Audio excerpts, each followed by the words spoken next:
बार फिर से आप सभी का बहुत बहुत स्वागत है दैनिक छत्तीसगढ़ चैनल पर, जहां हम आपके लिए रोजाना छत्तीसगढ़ के प्रादेशिक समाचार लेकर आते हैं छत्तीसगढ़ के प्रत्येक जिलों से। तो इस चैनल को जरूर से सब्सक्राइब कीजिएगा छत्तीसगढ़ की रोजाना खबरों को जानने के लिए।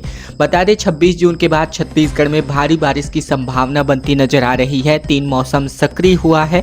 राजनांदगांव में बारिश की वजह से किसानों को राहत मिली है। बता दें छत्तीसगढ़ में मानसून के आते ही अब मौसम बदला हुआ है। राजनांदगांव जिले में 24 जून की सुबह से ही आसमान में बादल छाए रहे, हल्की बूंदाबांदी जारी रही। किसान खेतों की जुताई करके फसल की बुआई की तैयारी में जुटे हैं। हालांकि अभी तक अच्छी बारिश न होने की वजह से वे चिंतित हैं।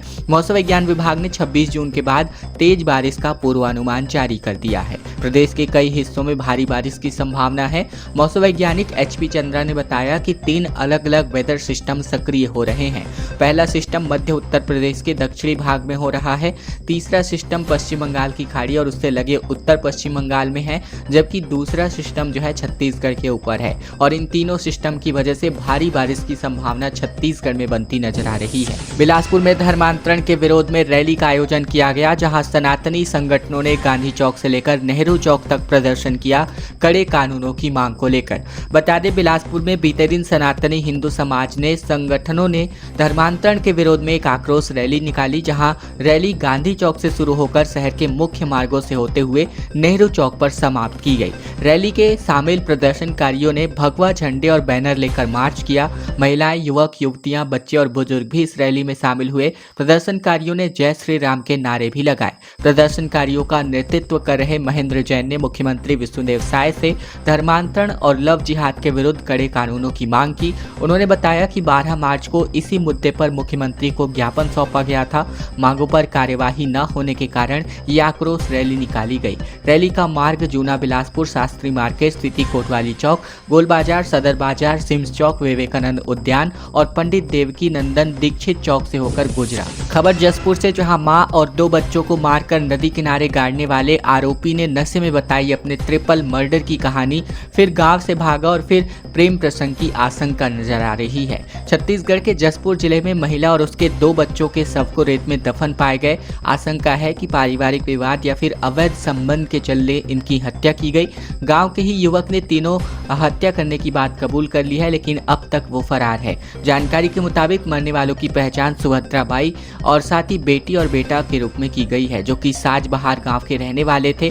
पुलिस ने तीनों के शव को पोस्टमार्टम के लिए भेज दिया है और ये पूरा मामला तपकरा थाना इलाके के उतियाल नदी किनारे का है। बता दें घटना का खुलासा तब हुआ जब गांव के प्रमोद गिद्धी ने शराब के नशे में लोगों को बताया कि उसने एक महिला और उसके 2 बच्चों की हत्या कर शवों को नदी किनारे दफना दिया है रेत में। खबर दुर्ग भिलाई से, जहां शादी, सगाई, छठी, मृत्यु भोज में डिस्पोजल का उपयोग अब पूरी तरीके से बंद करने का फैसला किया है। दुर्ग के 45 गांव के लोगों ने प्लास्टिक मुक्त होना लक्ष्य रखा गया है। बता दें बर्तन बैंक के जरिए यहां पर सामान लिए जाएंगे। दुर्ग जिले के 45 गांवों की ग्राम सभाओं ने एक महत्वपूर्ण फैसला लिया है। अब गांवों में शादी, सगाई, छठी, मृत्यु भोज और अन्य सामूहिक आयोजनों में डिस्पोजल थाली, कटोरी, गिलास और चम्मच का उपयोग पूरी तरीके से बंद होगा। इसके बजाय गांव के बर्तन बैंकों से बर्तनों का उपयोग किया जाएगा। ग्राम सभा के इस फैसले से अधिकांश ग्रामीण सहमत हैं। यदि कोई परिस्थिति का हवाला देकर नियम तोड़ने की कोशिश करता है तो पहले उसे समझाइश दी जाएगी और अगर फिर भी नहीं मानते हैं तो इन पर जुर्माना वसूला जाएगा। जिला प्रशासन का गांवों को प्लास्टिक मुक्त बनाने का अभियान तेजी पकड़ रहा है। जिले के तकरीबन 300 गांवों में से 45 गांवों में बर्तन बैंक स्थापित कर लिए जा चुके हैं। जिला पंचायत के CO बजरंग दुबे के मार्गदर्शन में चलाए जा रहे जागरूकता अभियान का ही नतीजा है कि ग्रामीण अब डिस्पोजल सामग्री का उपयोग छोड़ रहे हैं। राजनांदगांव से बड़ी खबर, ओवरटेक के बाद लहराते हुए बेकाबू हुई यात्री बस। डोंगरगढ़ में डुकरान से जा टकरा करके आगे बढ़ी और बाल बाल बचे सवारी अब बाईपास की मांग तेज पकड़ रही है। बता दें छत्तीसगढ़ के राजनांदगांव जिले के डोंगरगढ़ में एक यात्री बस लहराते हुए दुकान में जा घुसी। इसका वीडियो भी सामने आया है। वीडियो में स्पष्ट तौर पर देखा जा सकता है कि एक तरफ ट्रक तेजी से जा रही थी, तभी सामने से आ रही बस का बैलेंस बिगड़ गया और वह लहराते हुए आगे निकल गई। घटना 24 जून की सुबह तकरीबन 6 बजे की है। दुबे ट्रैवल्स की बस ने इंडियन गैस एजेंसी के चौक के पास एक ट्रक को ओवरटेक करने की कोशिश की और इसी दौरान चालक ने बस पर से नियंत्रण खो दिया और सड़क किनारे सागर डोर हाउस नाम के सामान को क्षतिग्रस्त कर दिया। रायपुर में एक बार फिर से कोरोना के 5 नए मरीज पाए गए। सीएमएचओ ने कहा कि कोविड के लक्षण दिखने पर तुरंत इलाज कराएं। छत्तीसगढ़ के राजधानी रायपुर में कोरोना के 5 नए मरीज पाए गए हैं। रायपुर में एक्टिव मरीजों की संख्या 29 पर जहां पहुंची है। बता दें कि अब तक 95 कोरोना के मरीज मिल चुके हैं, जिनमें से 60 मरीज कोरोना को मात देकर ठीक हो चुके हैं। राहत की बात यह है कि रायपुर में अब तक एक भी कोरोना मरीज की मौत नहीं हुई है। मुख्य चिकित्सा जिलाधिकारी डॉक्टर मिथिलेश चौधरी ने बताया कि रायपुर में अभी कोरोना के 29 एक्टिव मरीज हैं। राजधानी में सर्वाधिक मरीज हैं और इसीलिए क्योंकि सभी राज्यों से लोग यहां आते हैं, जनसंख्या घनत्व ज्यादा है और मरीजों के परिजनों को ट्रेस करके उनकी भी जांच की जा रही है। छत्तीसगढ़ आने वाले हैं कांग्रेस अध्यक्ष मल्लिकार्जुन खड़गे 7 जुलाई को रायपुर के किसान जवान संविधान में भाग लेने के लिए। बता दें छत्तीसगढ़ कांग्रेस अध्यक्ष मल्लिकार्जुन खड़गे जल्दी छत्तीसगढ़ के दौरे पर आएंगे। वे 7 जुलाई को रायपुर के साइंस कॉलेज में होने वाले कार्यक्रम किसान जवान संविधान में शिरकत करेंगे। पार्टी कार्यकर्ताओं में उत्साह का संचार करेंगे और ये बातें कांग्रेस के राष्ट्रीय महासचिव और छत्तीसगढ़ प्रभारी सचिन पायलट ने मंगलवार को राज्य भवन में आयोजित पत्रकार वार्ता में कही। उन्होंने कहा कि राज्य की भाजपा सरकार हर मोर्चे पर विफल साबित हो रही है।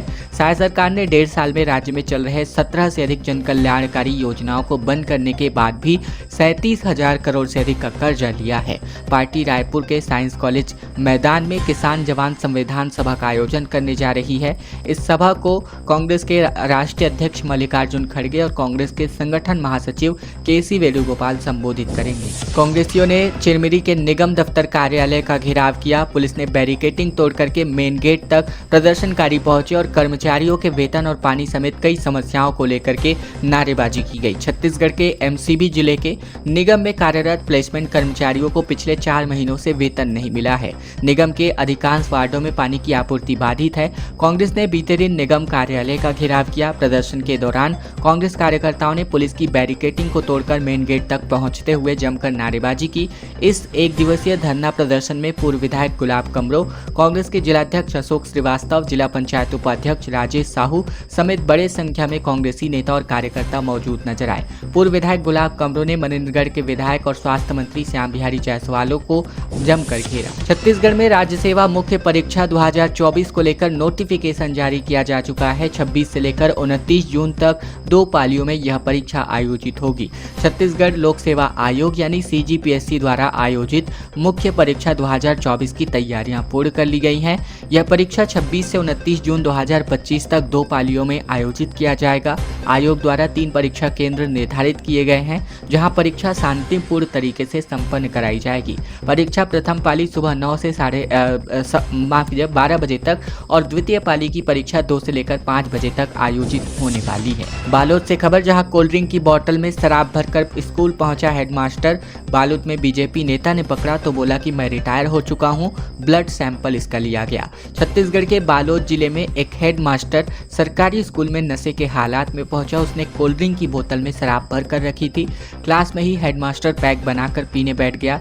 इस दौरान भाजपा नेता और कार्यकर्ता वहां पहुंच गए, जहां उन्होंने शिक्षक को रंगे हाथों पकड़ लिया और इसका वीडियो भी सामने आया है। जानकारी के मुताबिक ये घटना सुबह तकरीबन 11 बजे की है। डोंडी ब्लॉक के ग्राम चिपरा स्थित प्राथमिक शाला में पदस्थ प्रधान पाठक सरजू राम ठाकुर नशे के हालात में स्कूल पहुंचा था और इसके हालात को देखकर स्कूल के कुछ पालकों ने नाराजगी जताई थी और भाजपा नेताओं को इसकी सूचना दी थी, जिसके बाद भाजपा नेताओं ने आगे आकर के ये कार्यवाही की। बनारस की गलियों में मंत्रियों ने रबड़ी खाई, जहां अमित शाह के साथ सीएम साय का लंच देखने को मिला। घुसपैठियों पर एक्शन की रणनीति यहां पर बनाई गई है। छत्तीसगढ़ के डिप्टी सीएम विजय शर्मा और वन मंत्री केदार कश्यप बनारस की गलियों में रबड़ी खाते दिखे। सीएम विष्णुदेव साय ने काशी के कोतवाल माने जाने वाले देवों की अधिदेव की काल भैरव के दर्शन किए और दरअसल सभी यहां पर सेंट्रल जोनल काउंसिलिंग की बैठक में शामिल होने गए थे। बता दें कि यह बैठक वाराणसी में आयोजित की गई बीते दिन और इस बैठक में विकास, सड़क सुरक्षा, परिवहन, बिजली, पानी, पर्यावरण समेत कई अहम मुद्दों को लेकर राज्यों के बीच सीमा विवाद, राज्य सरकारों से जुड़े ऐसे मामले जो केंद्र सरकार के बिना नहीं सुलझ सकते, इन तमाम मुद्दों पर चर्चा की गई। साथ ही राज्यों में बांग्लादेशी घुसपैठियों और रोहिंग्या मुसलमानों के अलावा भारत नेपाल के सीमावर्ती इलाकों में घुसपैठ, पॉक्सो एक्ट, महिलाओं समेत अपराध समेत अन्य मुद्दों संबंधित मामलों को लेकर के यहाँ विस्तृत रूप से चर्चा की गई। छत्तीसगढ़ में सोनम रघुवंशी जैसा कांड देखने को मिल रहा है। शादी के 20 दिन बाद पत्नी ने खौफनाक साजिश रची। बता दें छत्तीसगढ़ के न्यायधानी बिलासपुर से एक चौंकाने वाला मामला सामने आया है, जिसमें एक बार फिर से सोनम रघुवंशी जैसा केस दिखाई दे पड़ता है। दरअसल इस केस में भी रिश्ते में अचानक से यू टर्न शामिल है। मामले में शादी के महज 20 दिन बाद ही पत्नी अपने पति के सामने पति को छोड़कर अपने प्रेमी के साथ फरार हो गई, वो भी एकदम फिल्मी अंदाज में। मस्तूरी निवासी एक नवविवाहित युवक अपनी पत्नी को पहली बार ससुराल से विदा करके घर ला रहा था और इसी बीच रास्ते में 3 युवकों ने फिल्मी अंदाज में उसकी बाइक को रोकी, युवक को बेरहमी से पीटा गया और हैरानी की बात ये रही कि खुद पत्नी हमलावर युवकों में से एक के साथ बाइक पर बैठकर चली गई। ये पूरी घटना तोरवा थाना क्षेत्र की है, जहां पीड़ित अंकित महिलांगे के साथ ये घटना हुई। उसकी शादी महज 20 दिन पहले हुई थी। बड़ी खबर आ रही है दुर्ग जिले से, जहां दो को मारकर कुएं में डाला गया। बता दें कि लगातार इस प्रकार के मामले सामने आ रहे हैं और ये मामला छत्तीसगढ़ के दुर्ग जिले का है, जहां कुएं में मिली महिला और बच्चे की लाश के मामले में पुलिस ने अब 2 आरोपियों को गिरफ्तार किया है। आरोपी युवक का विधवा महिला से अवैध संबंध बताया जा रहा है। महिला का 8 साल का बच्चा भी था, लेकिन युवक ने किसी दूसरी लड़की से शादी कर ली थी। मिली जानकारी के मुताबिक महिला लगातार उस पर शादी करने और फिर अपने बेटे के साथ रखने का दबाव बना रही थी, जिससे परेशान होकर युवक ने अपने चचेरे भाई के साथ मिलकर महिला और उसके बच्चे की हत्या कर दी। इसके बाद आरोपियों ने महिला का शव हाथ पैर बांध करके फिर दोनों शवों को साड़ी में लपेटकर बोरी में भरकर मिट्टी पत्थर बांधकर कुएं में फेंक दिया था। ये पूरा मामला अमलेश्वर थाना क्षेत्र के खमरिया गांव का है। बता दें 22 जून को गांव के 2 अलग अलग कुओं से एक महिला और एक 8 साल के बच्चे की लाश बरामद की गई थी और दोनों के शवों को साड़ी में लपेटा, बोरी में भरा और फिर पत्थर बांधकर कुएं में फेंका गया था और अब इस मामले का खुलासा हुआ है। सुकमा, दंतेवाड़ा जैसे दूरस्थ शहरों में 114 करोड़ रुपए की लागत से 18 सेंट्रल लाइब्रेरी का निर्माण होने जा रहा है। छत्तीसगढ़ के सुकमा, दंतेवाड़ा, सूरजपुर, बैकुंठपुर, चिरमिरी जैसे दूरस्थ अंचलों के युवाओं को भी अब सेंट्रल लाइब्रेरी सह रीडिंग की जोन की व्यवस्था यहाँ मिलने वाली है। राज्य शासन ने इस नगरीय निकायों के साथ ही कुल 17 नगरीय निकायों में सेंट्रल लाइब्रेरी सह रीडिंग जोन के निर्माण के लिए 114 करोड़ 50,77,000 रुपए की स्वीकृति प्रदान की है। इस राशि से राज्य के विभिन्न शहरों में कुल मिलाकर 18 सेंट्रल लाइब्रेरी स्थापित किए जाएंगे, जिनमें कई दूरस्थ अंचलों के शहर भी शामिल हैं। इन लाइब्रेरीज की स्थापना के लिए युवाओं को प्रतियोगी परीक्षाओं की तैयारी के लिए अच्छा माहौल प्राप्त होगा। इसी के साथ ही उच्च शिक्षा विभाग और प्रतियोगी परीक्षाओं के लिए अच्छी क्वालिटी की पुस्तक भी यहाँ पर मिलने वाली है। वहीं प्रदेश के हर वर्ग के युवाओं के करियर के निर्माण में ये सेंट्रल लाइब्रेरी काफी सहायक सिद्ध होने वाली है। छत्तीसगढ़ में 17 से ज्यादा जन कल्याणकारी योजनाओं को बंद कर दिया गया। 37,000 करोड़ से अधिक का कर्जा राज्य सरकार ने लिया है। बता दें राज्य की भाजपा सरकार हर मोर्चे पर विफल साबित हो रही है। राज्य सरकार ने तकरीबन 1.5 साल में चलाई जा रही 17 से अधिक जन कल्याणकारी योजनाओं को बंद करने के बाद भी 37,000 करोड़ से अधिक का कर्जा लिया है। कांग्रेस अध्यक्ष मल्लिकार्जुन खड़गे जल्द ही छत्तीसगढ़ के दौरे पर आएंगे। वे 7 जुलाई को रायपुर के साइंस कॉलेज में होने वाले कार्यक्रम किसान जवान संविधान में शिरकत करेंगे। पार्टी कार्यकर्ताओं में उत्साह का संचार करेंगे और ये तमाम बातें कांग्रेस के राष्ट्रीय महासचिव और छत्तीसगढ़ के प्रभारी सचिन पायलट ने राज्य भवन में आयोजित पत्रकार वार्ता में जानकारी देते हुए कही। जल्द ही अगर खाद नहीं मिली तो फसल हो जाएंगी बर्बाद। पर्याप्त खाद के लिए 11 गांव के किसानों ने तकरीबन 1.5 घंटे तक हाईवे पर चक्का जाम किया। बता दें बतौली से लगे सेदम सहकारी समिति में खाद नहीं मिलने की वजह से नाराज होकर 11 गांवों के किसानों ने तकरीबन 1.5 घंटे तक अंबिकापुर पत्थलगांव मार्ग को बाधित कर दिया और इसकी वजह से दोनों ओर वाहनों की काफी कतारें लग गई। प्रशासन के खिलाफ जमकर नारेबाजी करते नजर आए, जहां जिसके बाद किसी तरह से प्रबंधन ने किसानों को जल्द ही खाद उपलब्ध कराने का आश्वासन देकर चक्का जाम खत्म करवाया। सेदम समिति 11 गांव के किसान सुबह 11 बजे से ही लाइन लगकर अपनी बारी का इंतजार कर रहे थे। समिति जैसे ही 10 बजे खुली, किसान अपना खाता बुक जमा करने पहुंचे, तभी वहां पता चला कि खाद की मात्रा बहुत ही कम है। इसी बात से नाराज होकर किसानों ने प्रबंधन के खिलाफ नारेबाजी कर समिति से लगे नेशनल हाईवे 43 पर चक्का जाम कर दिया और साथ ही किसानों ने भरपूर खाद देने की मांग शुरू कर दी। सरगुजा से बड़ी खबर, जहां मैनी नदी में तकरीबन 6 दिन जाकर के अब जाकर शव बरामद हुआ। बता दें, सरगुजा में 2 महिलाओं के साथ 2 बच्चे यहां पर बह गए थे और एक मासूम अब भी लापता बताया जा रहा है। सरगुजा जिले में 19 जून की शाम को मैनी नदी में 2 महिलाएं और एक मासूम बच्चे समेत कुल एक 8 वर्षीय बच्ची, यानी कुल मिलाकर 4 लोग का जो है यहाँ पर बह गए थे। इस नदी में अचानक आई बाढ़ में फंसकर सरगुजा संभाग में 2 दिनों जाकर बारिश बाद रुकी है और ऐसे में नदी का जलस्तर गिरने के बाद एक बार फिर से सर्चिंग शुरू की गई तो बच्ची का शव बरामद हुआ है अब जाकर 6वें दिन के बाद, और अब 3 शव अब तक बरामद किए जा चुके हैं। वहीं एक 3 वर्षीय मासूम का अभी तक पता नहीं चल पाया है। सीतापुर थाना क्षेत्र के ढोढ़ा गांव निवासी सोमारी और अंकिता और साथी बीनावती और उसका एक मासूम बेटा आयरस तकरीबन 19 जून की दोपहर मैनी नदी पार करके जंगल पुटू बिनने गए हुए थे। जब वे वापस लौट रहे थे तो इस बाढ़ की चपेट में आ गए थे। पिछले 5 दिन में तकरीबन 3 लोगों पर भालू ने हमला कर दिया है। गौरेला पिंडरा मरवाही में 2 किसान अस्पताल में भर्ती हैं, पैर में चोट के निशान पाए गए हैं। छत्तीसगढ़ के मरवाही वन परिक्षेत्र के भालू के हमले की वजह से दहशत का माहौल है। 23 जून को कटरा और पंडरी गांव में भालू ने 2 अलग अलग हमले किए। इन हमलों में किसान मनोज कुमार और मंगल सिंह घायल हो गए। मनोज कुमार सिर पर और मंगल सिंह के पैर में चोट के निशान हैं। वन विभाग ने तुरंत कार्यवाही करते हुए दोनों घायलों को एम्बुलेंस के माध्यम से अस्पताल पहुंचाया, जहां इनका इलाज जारी है।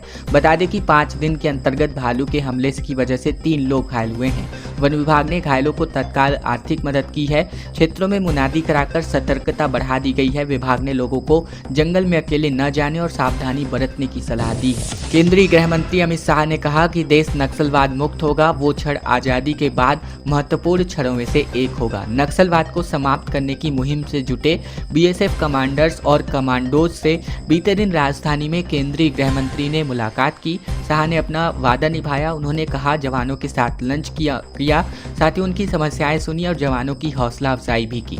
बता दें, शाह ने जवान से कहा कि जवान जो तय करते हैं वो हासिल करते हैं। सुरक्षा बलों के इसी भरोसे से मैं देश के 31 मार्च 2026 तक नक्सलवाद के खात्मे का ऐलान करता हूं। उन्होंने कहा कि जब देश नक्सलवाद से मुक्त होगा तो वो क्षण आज़ादी के बाद के सबसे महत्वपूर्ण क्षणों में से एक होगा। सुरक्षा बलों ने जिस शौर्य, धैर्य और समर्पण के साथ माओवादियों के अड्डे को तहस नहस किया है, उससे सभी आश्चर्यचकित हुए हैं। इस अवसर पर सीएम साहब भी मौजूद नजर आए। खबरों का सिलसिला बस यहीं तक का था। अगर आपको यह वीडियो पसंद आया है तो इस वीडियो को एक छोटा सा लाइक कर दीजिएगा, इस वीडियो को शेयर कर दीजिएगा अपने दोस्तों और रिश्तेदारों तक, ताकि उन तक भी महत्वपूर्ण जानकारी पहुंचाई जा सके। इसके अलावा अगर आपने इस चैनल को अभी तक सब्सक्राइब नहीं किया है, आप आश्वस्त हो जाइए कि इस चैनल को आपने अभी तक सब्सक्राइब कर लिया है, ताकि प्रतिदिन रोजाना छत्तीसगढ़ की महत्वपूर्ण खबरें बिना किसी रुकावट रोजाना हम आप तक पहुंचा सके। तो ये चैनल को सब्सक्राइब करने का छोटा सा काम आप लोगों को जरूर से कर लेना है।